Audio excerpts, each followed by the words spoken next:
खुलुमबाय लोगोफोर आंनि रिंखां बर' इउट्युब चेनेलाव नोंथांमोनखौ आरोबाव फिन खेबसे बरायहरबाय आं दिनै नोंथांमोननि गेजेराव मोनसे गोदान भिडिअ लानानै फैलायबाय लोगोफोर अन्नानै आंनि भिडिअखौ जोबजासिम नायलांबाय थादो थुदु बिदिब्ला आं भिडिअखौ स्टार्ट खालामनोसै लोगोफोर आङो नै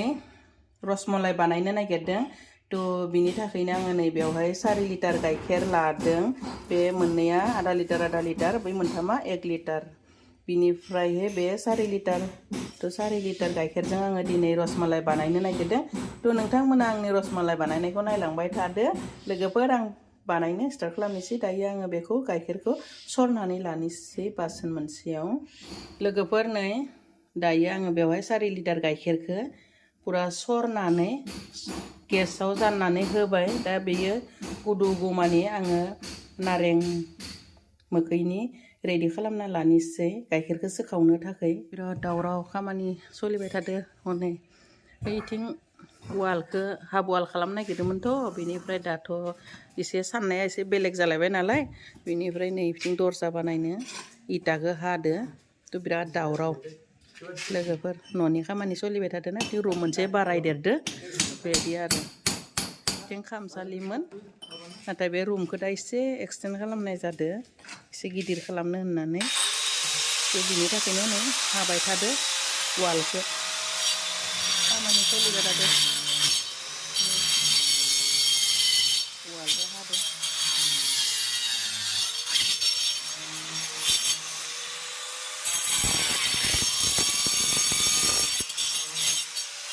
बिनि थाखायनो बिराद दावराव आरो लोगोफोर भिडिअ बानायनाया बिराद दावराव जादों खामानि सोलिबाय थानायखायनो लोगोफोर नै आंना गाइखेरा गुदुबाय बिराद मोजां बासना एसे फिसा जादों नालाय बेनिखायनो आं गेसनि फ्लेमखौ एसे फिसा होदो फुरफुर गुदु होदो आरो फिसा गुदु होदो थ' गाइखेरा बिराद मोजां गुदुबाय दा आं बे गुदुनायावनो नै बेवहाय आङो नारेंनि माबाखौ बिदैखौ सेबनानै लादो मोखैखौ गाइखेरखौ सोखावनो थाखाय दा नै आं बेबायदि लासै लासै लुना होबाय लोगोफोर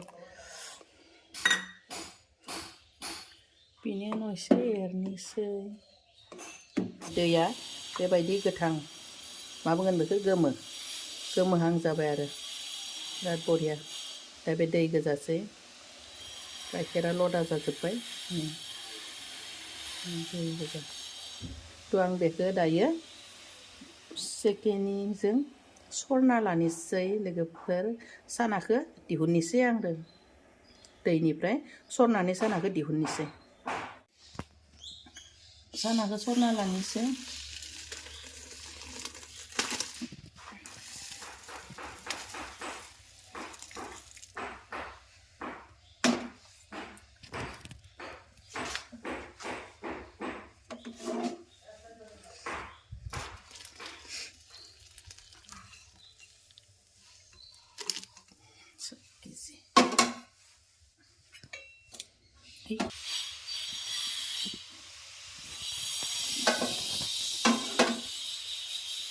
आं दायो नै सरनानै लाबाय लोगोफोर बिराद दावराव मेचिन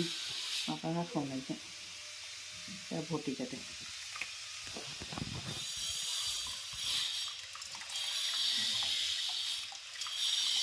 आंनि सेकेनिया नै राम सेकेनि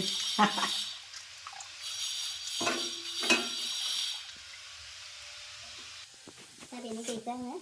सेबनानै लानांगोन खिन्थु बेखौ एसे सुनानै लानि मोखैनि भाबखौ गारनांगोन 4 केजि गाइखेरनि बारा ओंखाराखै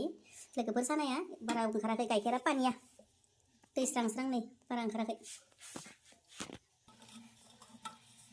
दा आं बेखौ एसे सुना लानोसै गाइखेरनि माबाया खारनो थाखाय मोखैनि मोनामनाया खारनांगोन ना आं सुनानै लाबाय गाइखेरखौ दा मोजां सेबनोसै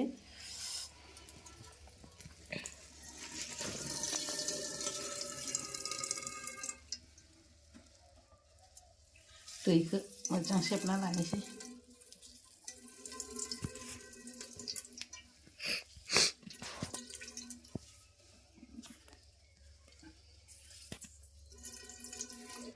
रेडि नै आंनिया दैखौ मोजां सेबना लाबाय आं रसमलाइनि थाखायनो मा बुंगोन बेखौ क मिथाइ क आलु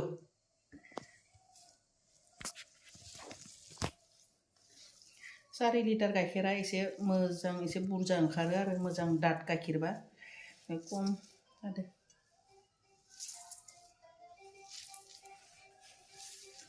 मोजां सेफ्लेना लानिसै मोजां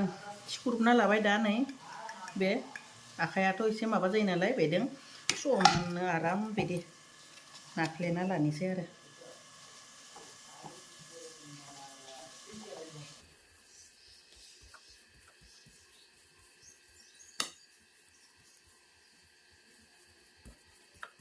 आंना नै दोगोन नानानै लाबाय आङो खुरैजों दा बेखिनि मैदाखौ आं होनोसै आरो सामुसे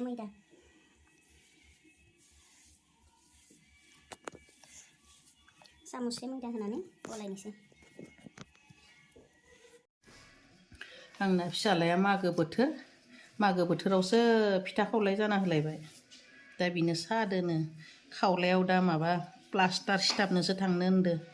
दा आं बे रसमलाइखौ बानायखांनानै फिसालाखौ फार्मासिस्टआव लांनानै प्लास्टार खालामना लाना फैनोसै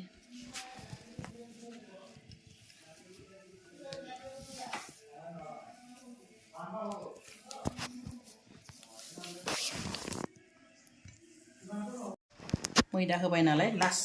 नानिसै जाबाय लोगोफोर नै आंनिया माबाबाय मा बुङो आङो लादु बानायना लाबाय गथा दा फिसा फिसा बानायनोसै आरो थ' बिराद मोजां नानानै लाबाय आङो बिराद मोजां नानांगौ नालाय बिराद दोमो जानांगौ बिनि थाखाय आं नानानै लाबाय दा आं लादु बानायनोसै लोगोफोर नै आङो बेबायदि लादु बानायनानै लाबाय दायो सानोसै आङो बेबायदि समान समान खालामना दोननानै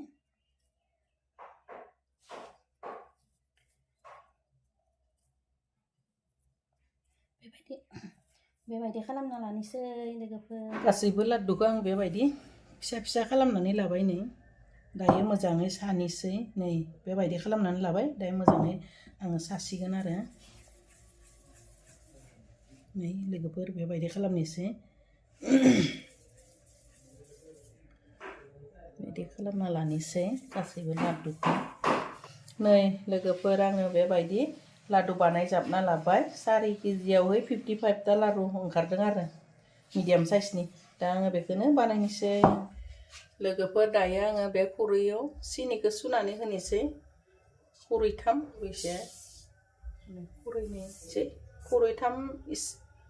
जानो एसे खम होनोसै आङो गोदैद्राय जानो हागौ बेनि थाखाय बेखौ खुरैब्रै होगोन आङो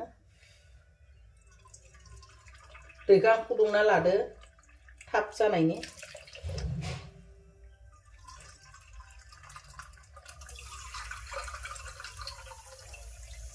खुरैब्रै होबाय आं दैखौ दा बेदों एरना होनोसै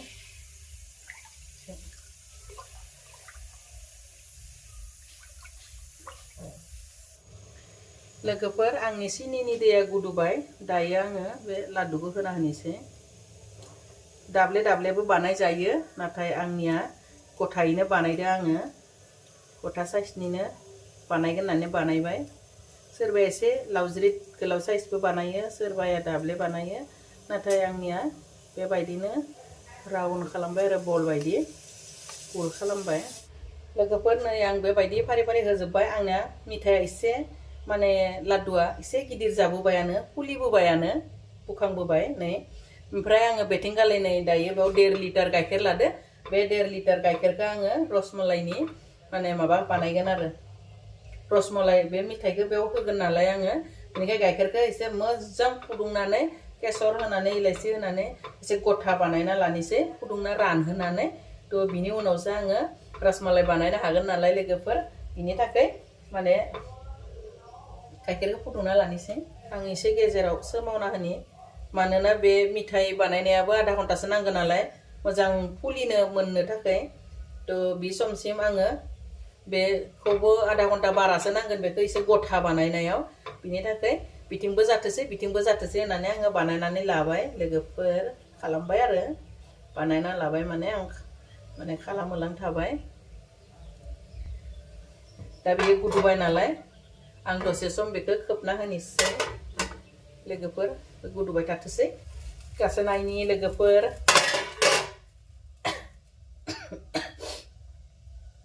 बिराद मोजां फुलिदो लोगोफोर आं खाथियाव खिथिनि र' नै लोगोफोर बिराद मोजां जाबाय आं लासै लासै एरबाय दा लासै लासै एरना होसिगोन 15 मिनिट जाबाय आरो 15 मिनिटनि उनाव आङो मिथाइखौ थिखांगोन आरो सिनि दैनिफ्राय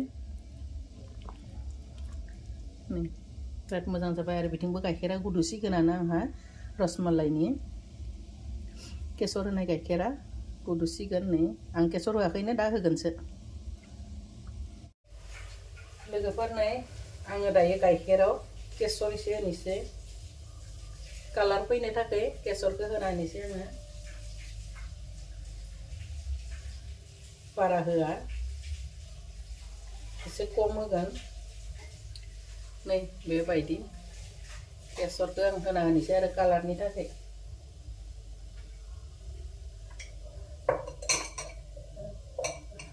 बेनिफ्राय नै इलाइसि एसे होना होनोसै मोदोमनो थाखाय इलाइसिखौ होबाय आं एरनानै होनोसै गाइखेरा गुदुसिगोन एरबाय थानांगोन दा गथा जाजासिम गाइखेरा एसे गथा जानांगोन ना एसे एरनोसै आरो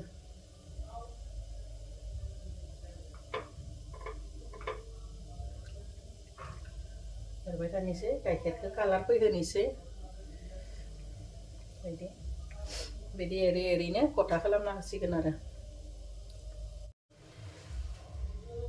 लोगोफोर खनसे नायनोसै नै आंनिया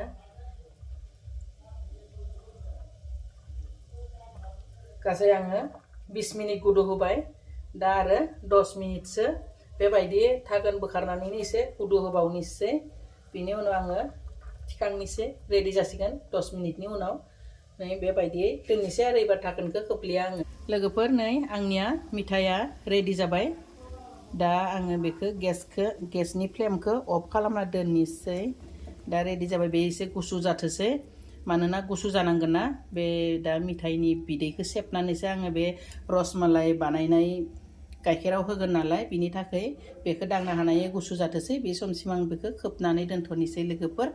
बेनिफ्राय नै आंनिया गाइखेरा माने कालार फैबोबाय मा बुङो आंना गाइखेरा कालार फैबोबाय आरो एसे गथाबो जाबोबाय बेयो बांद्राय गुसुबो जानो नाङा नालाय बिनि थाखाय आं बेखौ एसे गोबावदोंसो माबादों गाइखेरखौ फुदुंदों होदों मिथाइया थान्दा जानांगोन ना बिनि थाखाय दा बे गुदुबाय थागोन बिदि एरना होबाय थानांगौ आरो जिं जिं गाइखेरा गथा जानो थाखाय एरबाय थायोब्ला गथा जानायफोरखौ सिफायना होबाय थानाय जायो बेबायदि गथा जालांगोन नङाबा खामगोन जिं जिंनिया एराब्ला गोरा जालांगोन बेनि थाखाय एरना होनांगौ लोगोफोर नै आंनिया गाइखेरा गथा जाबोबायानो एसे नै एसे गथा जाबोबाय कालाराबो बिराद मोजां फैबाय नै एसे गथा जाबोगासिनो दङ कालारा बिराद मोजां जादों दा आङो बेवहाय एसे सिनि होना होगोन एसे गोदै जानो थाखाय एसेल' सिनि होगोन आरो बिदि बुरजा होआ एसे गोदै जानो थाखाय होबाय बिराद मोजां गोमो कालार फैबाय आंनाव जेबो फ्रुट्स कालार गैया आरो आं फ्रुट्स कालारफोरखौ होनाय जाया थ' सिम्पोलैनो बेबायदि बानायो आरो बेखौ आं 10-15 मिनिटसो बेबायदिनो गोदौ होबावगोन आरो लोगोफोर नै आंनि गाइखेरनि दैया मोजां गथा जाबाय रोजा जाबाय आरो जेनेबा दाद जाबाय थ' दायो आङो बेखौ फ्लेमखौ बन्द' खालामना दोननोसै लोगोफोर आंनिया दा नै मिथाइया दांनो हानाय बायदि गुसु जाबाय दा बेबायदि सेबै सेबै आङो बेलेग बासोनाव दोननोसै आरो नै बिराद मोजां जादों मिथाया बिराद आराम जादों थ' बेबायदि सेबनानै आङो बे बेलेग प्लेटाव दोननोसै लोगोफोर बेबायदि सेबै सेबै लोगोफोर आं बे गुवार बासोनाव ट्रेन्सफार खालामना लानोसै बेयावबा एसे उसुबिदा जानो हागौ बेनिखायनो बिदि खालामना लानोसै लोगोफोर बिराद मोजां पारफेक्ट एकदम स्पेसियेल जाथारनाय बादि उथिखाङो बिराद बरिया जेबुं जेबुं एकदम बिराद मोजां जादों लोगोफोर आङो दायो नै आंनि रसमलाइनि मा बुंगोन बेखौ बिदै बानायना दोननायखौ आं दायो होना होनोसै बेवहाय बेबायदि होना होनोसै आरो एसे गुदुं दोननांगौ होमब्लासो मा जायो बिदैया हाबगोन आरो सिङाव एसे गुदुं गुदुङै लुनानै होयोब्ला गाइखेरा बिराद मोजां दाद जादों नै थ' बेयो दा बिदैया हाबोब्लानो कालारा फैगोन लोगोफोर नै आङो माने गाइखेर केसर लागायनानै गथा खालामनाय गाइखेरखौ होबाय नै दायो आङो बेखौ गुदुं गुदुं फ्रिजआव दोनोब्ला बे सिङाव हाबनाय नङा गोमो कालारा गाइखेरा बिनि थाखाय आं बेखौ 3 घन्टासो गुसु जानो थाखाय बाहेरावनो दोनगोन खोबनानै 3 घन्टानि उनावसो बेखौ आङो माने फ्रिजआव दोनगोन आरो लोगोफोर नै आंनिया रसमलाई बानायनाया नै बिराद मोजां सेटिं जाबाय रसमलाइया लोगोफोर ओरैबायदि मोजां जाबाय आंनि रसमलाई बानायनाया आं दा बेवहाय दिहुननानै दिन्थिनि प्लेटाव नै बिराद मोजां सेटिं जाबाय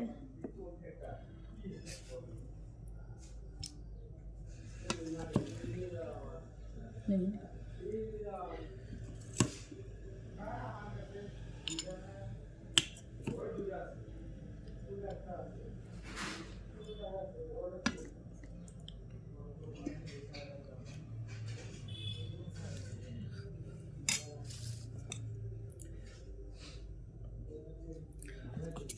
लोगोफोर नै माबायदि नुदों आंनि रसमलाई बानायनायखौ थ' बिराद मोजां जाबाय आं मोनसे माबानानै खिथिनि नै बिराद मोजां गुरै जाबाय सिङावबो बिराद मोजां सिटिं जाबाय नै बिराद मोजां जाबाय नै एकदम बिराद सब जाबाय नै बिराद मोजां सब एकदम बिराद नै बेबायदि नारना होयोब्ला माबायदि फुलिखाङो बिराद मोजां जादों एकदम स्मुथ जानो बिराद गोथाव जायो लोगोफोर हटेलनिख्रुइबो साबसिन जायो न'आव बानायनानै जायोब्ला खारन बेवहाय जेबो होआखै केसर एसे होदों आरो मा बुङो इलाइसि एसे होदों बिनि उनाव लकेल गाइखेर बे रसमलाई लकेल गाइखेरानो बिनिफ्राय टाउननिफ्राय मिस्टिखौ बानायना लाग्रोनायासो मा गाइखेर लकेल गाइखेर होननानैनो फानदो थ' आं लकेल गाइखेर होननानैनो 4 लिटार लाना फैदो बिनिफ्राय रसमलाइनिया जोंनि देसि मोसौनि 1.5 लिटारा बे रसमलाई बानायनाया थ' लोगोफोर माबायदि नुखो थ' बिराद मोजां जादो जानो टेस्टि जायो